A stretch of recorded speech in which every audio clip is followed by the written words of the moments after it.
Agenda Cultural, soy Jennifer Salazar, los voy a acompañar en esta edición y muy atentos porque hoy vamos a conversar sobre el Observatorio Pre-Inca Solar Chinquillo que postula para formar parte del patrimonio de la UNESCO. Más adelante vamos a conversar sobre ello, pero ahora queremos hablar un poco del programa de formación de públicos de Gran Teatro Nacional que forma parte de la red iberoamericana de desarrollo de audiencias junto a otros teatros y programas de Argentina, Chile y Uruguay. El próximo año llegará también a provincias. El Teatro Nacional viene impulsando año a año el programa de formación de públicos, no solo dirigido a escolares, sino también a personas de la tercera edad, a las familias a través de las visitas guiadas. Este 2019, el programa ha implementado la visita de los diversos elencos a los colegios de Lima. El programa no está diseñando talleres de arte, sino lo que estamos haciendo es brindarles la oportunidad a los escolares y también, por supuesto, a los docentes de tener un primer acercamiento con los artistas que están desarrollando géneros como, por ejemplo, el folclore, el ballet, la lírica, la ópera, la música sinfónica, que son los géneros que se trabajan aquí principalmente gracias a los elencos nacionales, ¿no? A través de estas visitas, los alumnos y sus maestros han experimentado lo que significa ser parte de un espectáculo al que muy pocas veces tienen acceso. El próximo paso será llegar a provincias. Tenemos muy buenas noticias. Desde el programa de formación de públicos vamos a llegar a 10 regiones del país llevando la función didáctica de Teatro Trueno. Trueno es una coproducción, es la cuarta coproducción que tiene el Gran Teatro Nacional junto con el British Council para hacer funciones didácticas de teatro.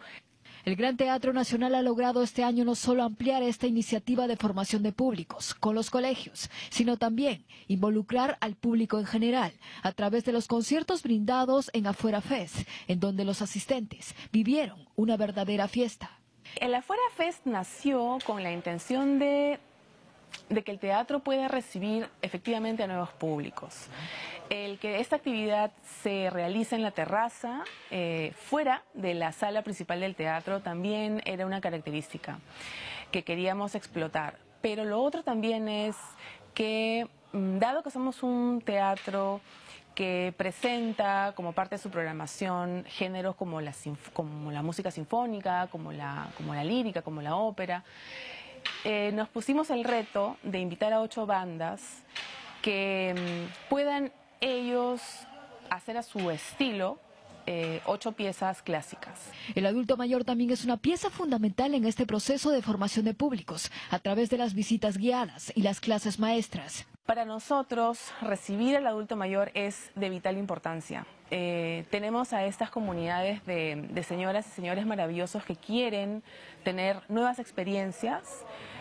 Este programa ha diseñado visitas guiadas también como conciertos didácticos exclusivamente para este público, con la intención de tener espacios de relacionamiento con ellos, espacios donde ellas y ellos pueden conocer a otras personas, pero sobre todo es un espacio donde ellos pueden compartir sus experiencias. A partir del mes de febrero del 2020, el programa presentará su nuevo cronograma de actividades, todas gratuitas.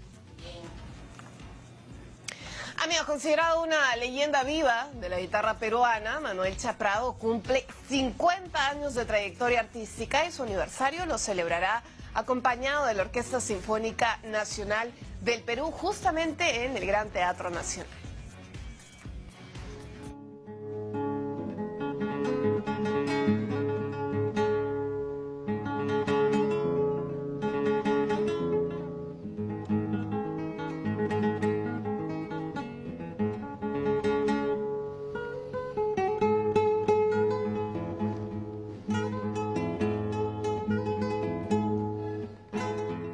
El guitarrista Manuel Chaprado cumple medio siglo laborando en el rescate, difusión y fortalecimiento de la música y cultura del Perú.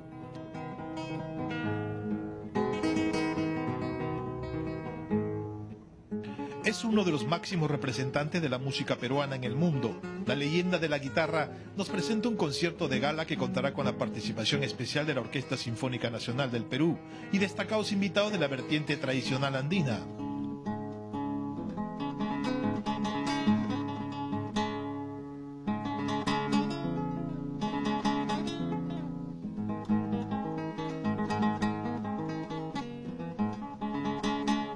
programa incluirá concierto de guitarra, poesía y canto quechua, contrapunto de arpa y violín indígenas, huaynos, yarabíes y mulisas, donde el guitarrista y cantautor hará un viaje de retorno a las raíces a través de un selecto repertorio de temas clásicos del norte, centro y sur del país.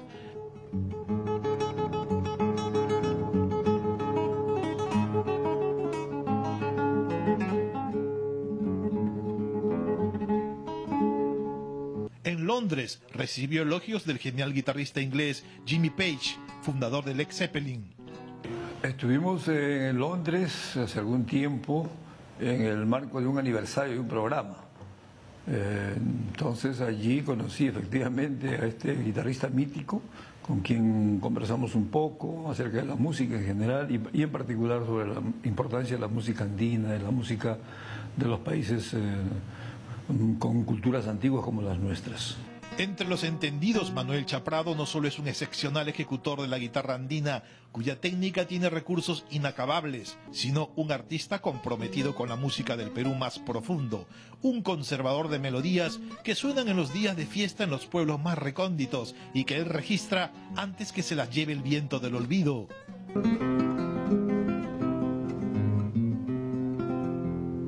En términos generales soy autodidacta, nunca tuve un profesor, un maestro, digamos desde un punto de vista técnico, pero sí fui robando algunas técnicas en algunas tertulias con los amigos, así, etcétera, ¿no? Manuel Chaprado, 50 años, se realizará el 9 de diciembre a las 8 de la noche en el Gran Teatro Nacional. Mis amigos quedan todos cordialmente invitados a este concierto de aniversario a realizarse el día 9, lunes 9 de diciembre, el día de la batalla de Ayacucho, en el Gran Teatro Nacional, con la presencia de nuestra Orquesta Sinfónica Nacional, dirigida por el maestro Fernando Valcárcel, pero también vamos a tener la presencia de Luciano Quispe, gran arpista peruano.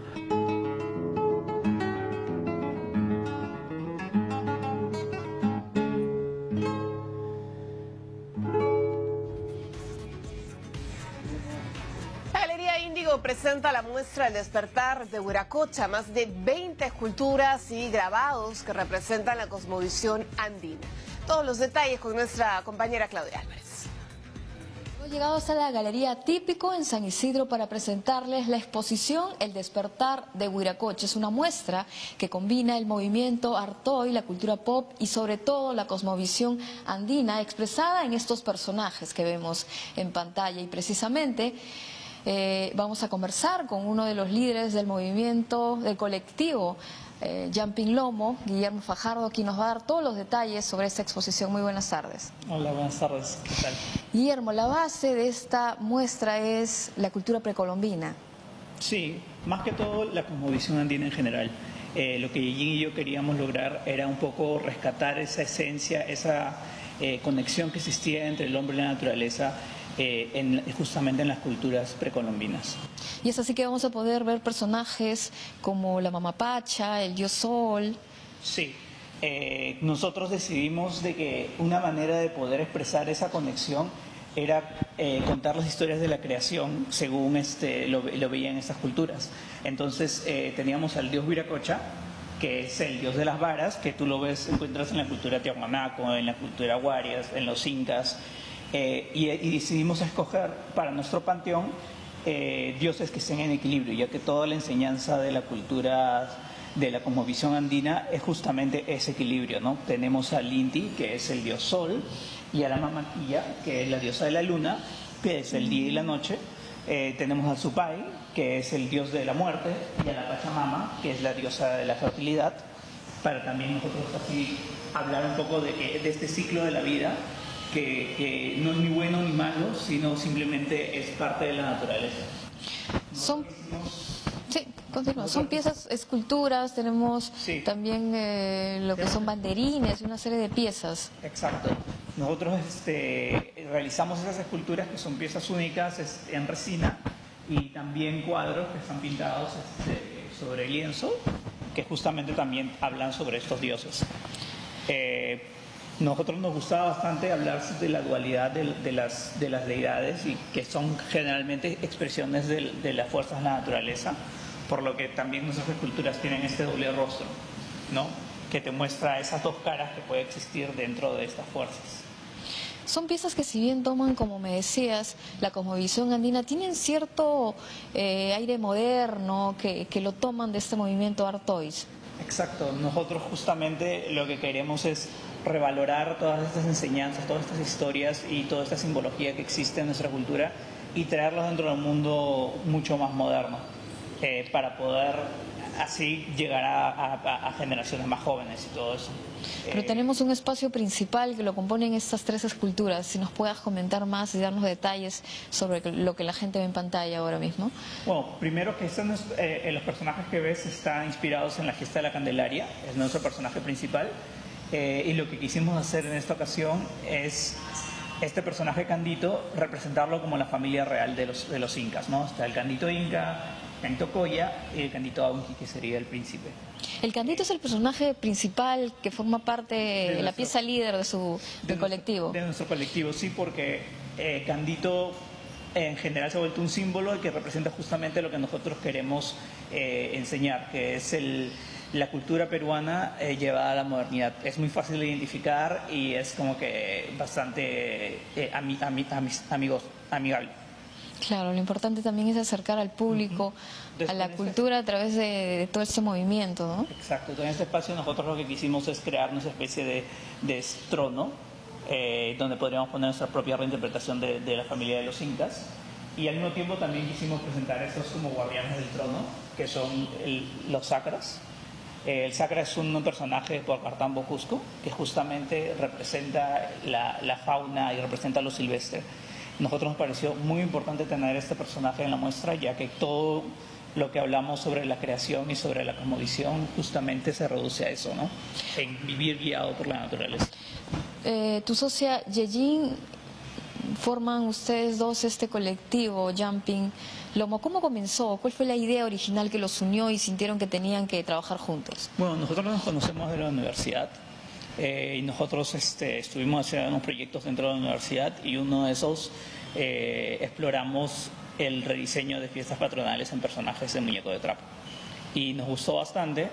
Ya cuando salimos inauguramos nuestra primera exposición de esos mismos personajes, pero en escultura. El principal era Candito. También. Y así nace toda, y así comenzamos con toda esta historia.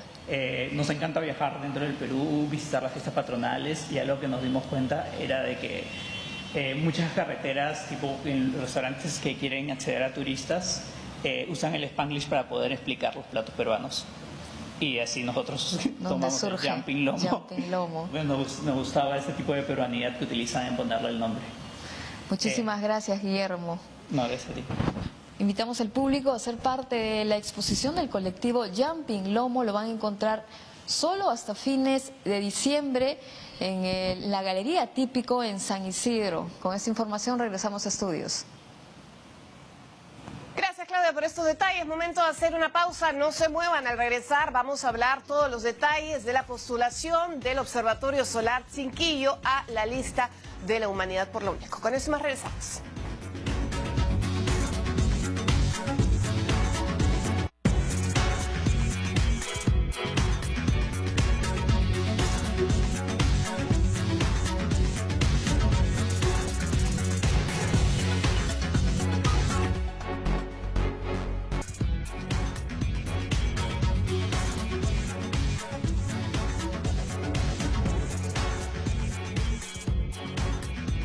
Continuamos con más información. Muchas gracias por acompañarnos. Lo comentábamos antes de la pausa. El Observatorio Solar Pre-Inca de Chanquillo en nuestro país, en Perú, postula la lista de Patrimonio Mundial por la UNESCO. Para poder entender un poco en qué consiste esta postulación y el trabajo que se está realizando para tener esta importante distinción, nos encontramos con Iván Gessi. Él es arqueólogo y es el director del proyecto Chanquillo, a quien damos la bienvenida. Muchísimas gracias, Iván, por acompañarnos. En principio queremos entender cuál es la relevancia que tiene este espacio y por qué tendría que tener esta declaratoria de la humanidad. Bueno, mirando los últimos 20 años, si Chanquillo es declarado Patrimonio Mundial el próximo año, sería la tercera declaratoria en los últimos 20 años. Para que tengamos una idea de que esto no es algo que el Perú hace todos los años ni que ocurre todos los años, es algo realmente excepcional. En segundo lugar, Chanquillo ha llegado a esta posición y merece ser reconocido como Patrimonio Mundial para orgullo de todos los peruanos, porque es un observatorio solar único en el mundo. En el mundo antiguo se han conservado pocos observatorios, pocos lugares que nosotros podamos tener la certeza que fueron utilizados con fines astronómicos. Son pocos lugares donde tenemos eso y pocos que podemos estudiar. Pero de los pocos que se han conservado, Chanquillo es uno de ellos. Chanquillo es el único en todo el planeta que sirve para medir el paso del sol y por lo tanto determinar fechas todos los días del año. Existen en la zona maya y en otras partes del mundo observatorios que sirven para definir 4 o 5 fechas en un año, que son muy orientados a un cierto astro. Chanquillo sirve para definir las fechas todos los días del año, todos los meses, desde hace 2300. Eso lo hace excepcional. Eso lo hace totalmente excepcional, único en el mundo. Ahora, tenemos un poco para entender cuál es el proceso. Se tiene ya el expediente que se ha entregado este año, a inicios de este año me parece. El día 22 de noviembre justamente se convocó a una reunión el Ministerio de Cultura, Cancillería, para poder evaluar estas observaciones que hizo en su momento UNESCO. ¿Qué se ha concretado en estas reuniones de camino a tener, Dios mediante, esta declaratoria? Bueno, se ha comunicado algunas observaciones de información que se necesita, de información adicional, pero sobre todo las observaciones se centran en algo que vengo advirtiendo desde que se presentó la nominación, y es que no basta simplemente con declarar el interés y justificar el valor de Chanquillo, que eso está clarísimo, que es un lugar excepcional a nivel mundial, sino mostrar el compromiso del Estado que de ser declarado Chanquillo como Patrimonio Mundial será adecuadamente gestionado, habrá una unidad administrativa y habrá un presupuesto para conservarlo y desarrollarlo para que pueda ser visitado. Ese compromiso fuerte del Estado falta. Es más, las respuestas que se han dado hasta el momento no han satisfecho y se ha hecho preguntas adicionales. Por lo tanto, ese es el paso que el Estado tiene que dar, y lo vengo advirtiendo en realidad desde enero. La parte científica, cultural, es decir, el sustentar por qué Chanquillo debería ser patrimonio mundial, eso realmente está resuelto hace años. Y en las observaciones que ha enviado UNESCO no ha preguntado nada sobre eso. ¿Y cuáles son quizás nos podrías detallar qué tipo de observaciones ha hecho UNESCO?